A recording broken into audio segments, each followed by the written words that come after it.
এক্ষুনি একটা চরম লেভেলের কি ফালতু জিনিস দেখলাম। আজকে নাকি আল্লু অর্জুনের বার্থডে, তো আল্লু অর্জুনকে তো হ্যাপি বার্থডে। কারণ স্টারটা সত্যিই খুব ভালো, খুব বড় লেভেলের স্টার। আল্লু অর্জুনকে আমিও খুব ভালো লাগে, আমারও ওর কিছু সিনেমা ভালো লাগে। বাট এক্ষুনি আমি দেখলাম হচ্ছে গিয়ে পুষ্পা 2 এর ট্রিজার ট্রিজার বলে ছেড়েছে। তো ফালতু, ওটা এক নম্বরের, মানে ফালতু বলতে ওটার মধ্যে কিছুই নেই, কিছুই নেই, দেখতে আমি কিছুই পাইনি। খালি আল্লু অর্জুন একটা মেয়েদের জামা কাপড় পরে বেরিয়ে এসে কী সব করছে, অ্যাকশন ফ্যাকশন করছে, ফাইট টাইট করছে, ওইটুকানি।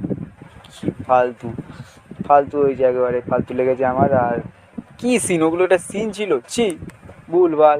আমরা আরও বড় কিছু আশা করেছিলাম যে পুষ্পা 2 এর ট্রিজার থেকে পাবো। আর আল্লু অর্জুনকে এরকম এরকম লুকে ফালতু লাগছে। মানে হয়তো অন্যরকম নতুন লুক কিছু মানুষের ভালো লাগতে পারে, বাট আল্লু অর্জুনকে আমরা অন্যরকমভাবে চিনি, এইরকমভাবে না। এইটা কীরকম একটা জঙ্গলি জঙ্গলি ফিল দিচ্ছে। মানে সিনেমাটা অবশ্যই দেখাতে চাইছে, ঠিক আছে, বাট মানে একটা ব্যাপার থাকা দরকার অবশ্যই। আল্লু অর্জুন বলে কথা ওটা। আমি আর কিছু বলতে চাই না। যখন এর পরে টিজার, সেকেন্ড টিজার আসবে বা ট্রেলার আসবে, তখন আমি এটা নিয়ে কথা বলবো, পুষ্পা 2 নিয়ে। ফালতু।